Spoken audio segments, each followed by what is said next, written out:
And we are back. You're listening to Powerful Women Revealed. I'm your host, Nicole Perry, and love the song Show and Tell because it really is all about showing the client, showing you what they have on paper, or because they've got to put their thoughts down and they've got to do a little doodling, right? Mm-hmm. Okay. And then you showing them what you've come up with, and then you're talking about the two different things that you're showing each other. So you're really discussing and the visuals. Mm-hmm. Really? Yep. Okay. And then, so how much time do you spend with each client before you put the pen to paper or the pencil to paper? Mm-hmm. I normally start with a pencil and then go to a Sharpie. Yeah. Oh, really? Oh, Sharpies are my favorite, yes. Oh, okay. Colored Sharpies too, right? No, I do black and white because then I transform it into the computer to do an Illustrator. Yeah. Oh, okay. Yep. All right. The amount of time is normally a half hour, 45 minutes. We either meet at a coffee shop or somewhere like that. And but it's in person. Oh, it's in person. And some people are over the phone because some people just can't make the time to do it. But I prefer to do in person, yes. Yes, because that way you can see and you can kind of, as they're talking, you can doodle something out. Yep. And then go back and forth with that visual. Yep. Okay. All right. Now, I love the photo on your Facebook page of these women. Now, where'd you find that photo? It's Twitter.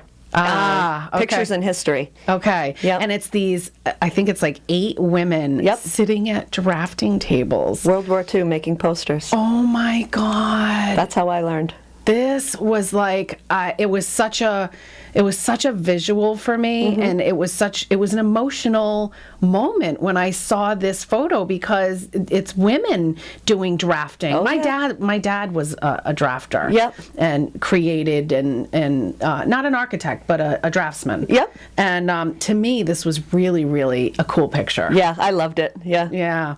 Now, so you use traditional tools. Yes, that's how I learned graphic design, was typography, using rulers, T-squares, compasses, arches, by hand. By hand. Computer didn't come into me until my senior year of college. Okay, so you could probably like draw up a room. Oh yeah. Or like, really, because you're all about the actual dimensions of everything and graph paper. Okay, so all the traditional stuff. Yep, I love doing it. Okay, and then, but current things too. Oh, absolutely. So what are you using currently, you said? I use Adobe Creative Suite, which has Illustrator, InDesign, and Photoshop. Okay, all right. Yeah, see now, when I was doing the graphic design, excuse me, I was using CorelDRAW.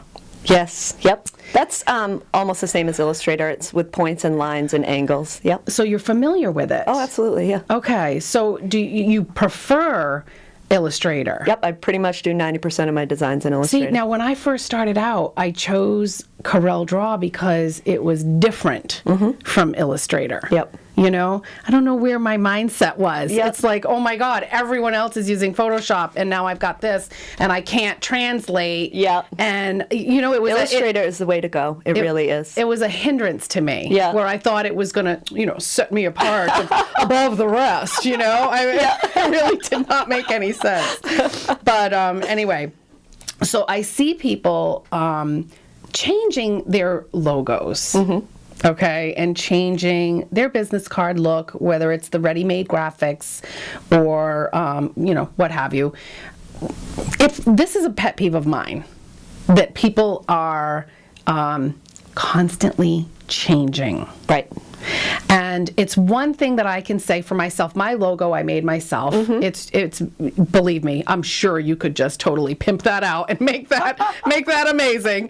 But for me, it was important to me over these past years to keep the same logo. And I've made this mistake before. In the photo business I had changed the name 3 times and changed the logo 3 times. Yep. In 6 years. Mm-hmm. That's a lot. Right? So, and then it clicked. Yep. Something clicked with me, and I knew to keep it consistent and keep it the same. And if I'm going to change it, very, very small changes. Slight changes. So that's a better way to go. Well, yeah, because when you're putting your business name out there, you want people to recognize you. And if you're changing your logo constantly, so much, they're not going to know if that one's that or a new company or a different company, Yeah. So you really need to keep it consistent, even if you are upgrading and making tweaks to it, it needs to have some common core base to it that people are going to recognize that, I've even upgraded my logo before, but you got the same base to build with. Yeah. So people recognize. So that they don't get confused. Is this a new company? Is Right. this Is this KerriAnn Jacobson, or is this a different lady who's doing KAB designs? You know what I mean? Yeah. You really need to keep one element or something to it that's you. that is consistent? And if you are going to change it over the years, make small changes? Small changes and changes that make sense for where your business is going. I don't ever suggest changing a logo just to change a logo. Yeah. Because that's your identity. That's how people know you. And the logos are your favorite thing to do? Absolutely. Okay. I love All it. right. Now, are there some no-nos out there? There's plenty of no-nos. Okay. So can you give the listener, what is the number one or top two no-nos about the copyrights? Like images, or let's do a no-no for copyright and a no-no for logo. Okay, a no-no for copyright is if you're going to give me something to use, I can't just grab any image off the internet that you think is cool and use it, because number one, a photographer either owns the rights to that, or if it's a certain type of clip art, that doesn't mean that I can use it. There's rights and there's a lot of legalities that go to certain pieces of artwork. I've signed up on plenty of stock photography, but those you're paying for the rights, so you're able to use those. So a big no-no is just giving me some image you found on the internet and saying, this is what I want to use. No, you can't. Yeah. So, and you can tell. Oh, yeah. So you can't just assume. Nope. You can tell, or you do your own research. Oh, I do plenty of research because I'm not taking any slack for that. Yeah. Because people but will it's get part of my fined. job to know that. It's part of my job for my client to know those rules and regulations. Okay. All right. So, and then what? So this was for the online copyrights. What's the biggest no-no for logos? The biggest no-nos for Today, logos, because I'm sure it's going to change. Changes all the time. But the biggest no-no, I think, is don't use a photograph in a logo. Whether it be a photo from the beach, or a photo of a flower, or a photo of this, because that's not going to reproduce very well in all aspects of what you want to do. Great answer. And if someone has to go and have, say they want a piece of apparel done, the way it's going to cost them to represent that, and people don't think of that. Okay. And that's my job to let them know that as well. Okay. So whereas you have a custom design, you eliminate all of that because it's the actual design. Right. Now you say if someone wants to do a vehicle graphic, you can't take a photo and make this awesome graphic, from, I don't know, a photo. Car photo. Yeah. You have to really draw it out. Yeah. Because, like I just said, with Illustrator, points and lines and angles is the best way to have your artwork reproduced. Okay. All right. Now, everyone says customer service is important, and that's what they give. Everyone says they have top-notch customer service. And, of course, we are human, so people are going to make mistakes or whatever. But what do you give your clients that is really above and beyond what other graphic designers provide?